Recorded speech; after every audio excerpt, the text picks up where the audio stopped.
Something massive is happening inside the UK housing market, and most people have absolutely no idea how serious it is.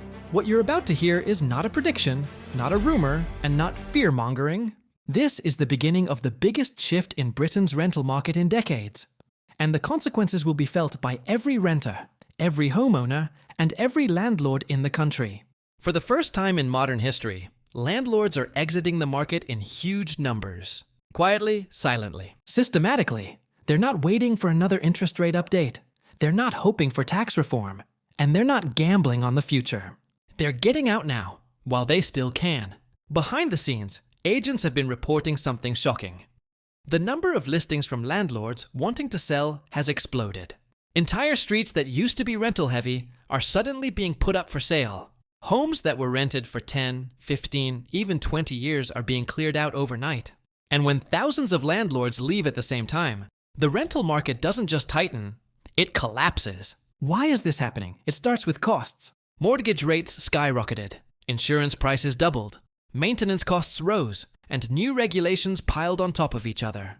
A landlord who used to make $300 profit is now losing $150 every single month. This isn't pressure anymore. It's financial suffocation. But here is the real disaster.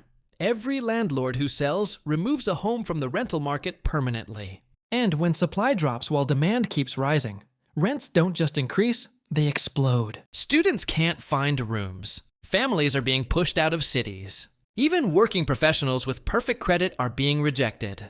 A single viewing gets 50 applicants. Some people offer rent 6 months up front just to compete. This is not normal. This is not sustainable.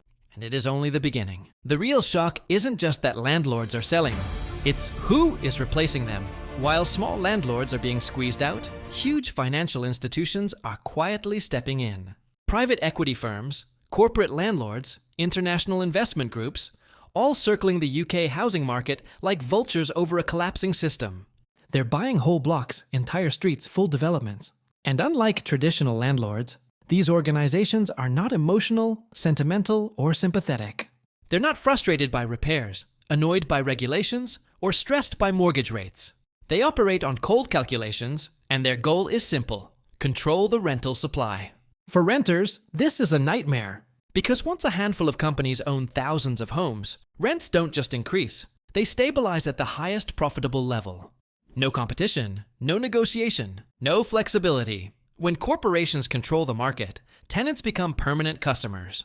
Meanwhile, government policies have made it nearly impossible for small landlords to survive. Section 24 wiped out tax relief on mortgages. Regulations multiplied.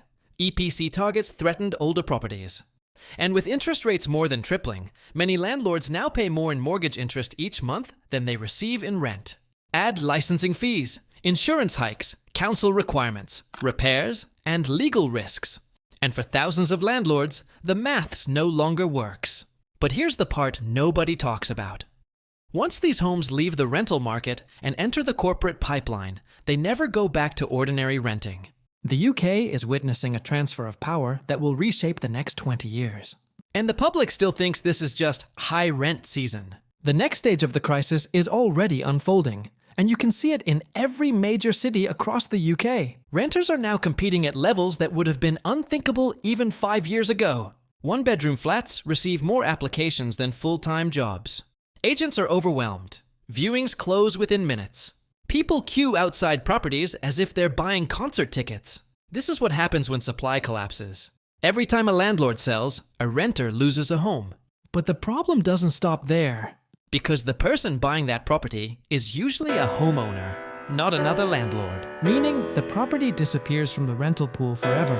Multiply that by hundreds of thousands, and the rental market shrinks at a speed that no government can replace through new building. Meanwhile, demand keeps rising. Students, migrants, young professionals, families separating, people relocating, all needing homes in a country that isn't building enough. The UK should be building 300,000 new homes every year just to keep up. Instead, we're building nowhere near that number. This is why rents have exploded. Not because renters suddenly became richer, but because the system is collapsing from both ends. Supply is shrinking, demand is growing, and the people in the middle, ordinary renters, are being crushed. Experts are calling this a chronic structural crisis. A crisis where even if interest rates fall, even if policies improve, even if building increases, the damage already done to the rental market will take a decade to repair. And the shocking part, we're still only in the early phase of the collapse. Here's the truth nobody wants to admit.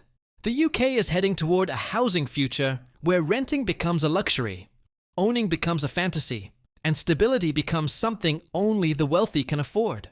The collapse of the rental market is not a one-time shock. It is a slow-burning structural disaster, and every month that passes pushes the country further into a point of no return. Think about what's happening right now. The average renter is competing against dozens of other applicants for a single property. Landlords are selling at a scale never seen before. First-time buyers are priced out. Builders can't keep up. Councils are overwhelmed. And the government is stuck in a cycle of announcements, consultations, and promises that never translate into real homes being built. The UK doesn't just have a housing shortage. It has a housing imbalance. A system where the cost of living has risen faster than wages, faster than savings, faster than government policy can respond. A system where ordinary people are spending 40, 50, even 60% of their income just to keep a roof over their heads. Families are being pushed further away from city centers. Workers are being forced to make impossible choices. Students are living in hostels, hotels, sometimes even sleeping in cars, because the rental market simply has nothing left to offer them. And the cruel irony is that this crisis was entirely predictable. The signs were there, the warnings were loud, but the system kept pushing and pushing and pushing until something snapped. And now, the next stage of the crisis is emerging. Long-term rental scarcity. A future where the number of available rental properties is permanently lower than the number of people who need them. This is the nightmare scenario experts warned about. Once rental stock disappears, it doesn't magically come back. Because the landlords who left aren't coming back. The homes they sold aren't returning to the rental supply. The damage is irreversible. Meanwhile, large institutions, with billions of pounds in capital, are slowly positioning themselves to dominate the market. Build-to-rent blocks are corporate developments. Institutional landlords who will never sell, never leave, and never reduce rents.